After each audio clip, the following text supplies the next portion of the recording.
Donc Rakan c'est un support, ça veut dire qu'il va évoluer au cours de la game sur la bot lane avec son ADC. Au niveau de ses capacités, son passif, ça lui permet toutes les 34 secondes de regagner de la vie et en plus un bouclier. Donc là on voit bien le bouclier là en gris. Donc, au niveau de ses capacités, son A, c'est une grande plume qui va envoyer et qui peut le heal. Donc elle fait des dégâts et ensuite ça va lui faire un cercle autour de ses pieds et ça le healera ainsi que les gens qui seront dans ce cercle là. Donc je vous montre.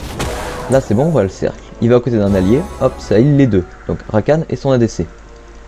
Ensuite son W, il va juste sauter sur les cibles pour leur faire des dégâts.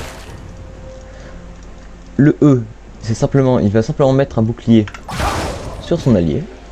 Donc là vous voyez, on parlera des runes après. Le petites oreilles, c'est grâce à la rune de Aeri. Donc, et son ulti,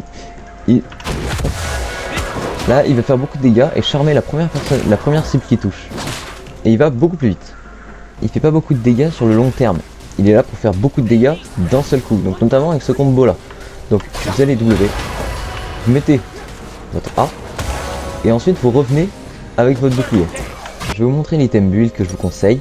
Donc d'abord avec les 500 que vous avez de base, je vous conseille d'acheter ça avec les 2 potions de vie. Ce qui va permettre de vous heal et de rester tout le temps tout le temps sur votre lane. L'objectif c'est vraiment de rester un maximum de temps sur la lane, même si votre ADC back, vous pouvez faire un peu de dégâts histoire en très peu de temps, ce qui fait que vous pouvez leur faire peur. Donc l'objectif c'est vraiment de rester sur votre lane un maximum de temps. Ensuite, vous allez attendre pour acheter votre deuxième item. Donc moi je vous conseille, donc soit vous prenez la couronne, soit vous prenez rédemption.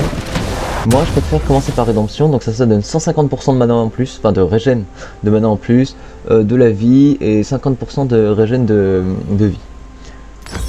Ensuite, je vous conseille d'acheter la couronne, ensuite les bottes, et ensuite, bon là, après faites un peu comme vous voulez, et comme la game se présente. Par exemple, si vous avez besoin d'armure, ou au contraire d'avoir encore plus de vie, ça dépend. Ça dépend de contre qui vous tombez. Au niveau des runes, moi j'ai commencé par prendre des runes de type magie, avec Aeri. Donc Aeri c'est pas mal parce que, surtout pour les supports, elle augmente les boucliers, et même si vous voulez faire des dégâts vraiment rarement, parce que Rakan c'est pas un personnage justement comme je disais avant qui fait des dégâts très réguliers, c'est vraiment sur un court laps de temps où il va faire très mal, et ben Aeri c'est très bien parce qu'elle peut attaquer sur ce court laps de temps. Ensuite j'ai pris plus de mana, transcendance et ensuite Scourge. Bon ça c'est... Après les deux en bas, je sais pas trop, mais surtout ces deux là c'est assez important.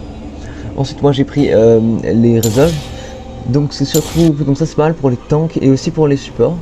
Donc ça c'est pas mal parce que ça augmente le heal et le shield qu'on donne, et aussi celui qu'on reçoit, donc notamment avec son passif. Et ça c'est pareil, ça augmente aussi le heal.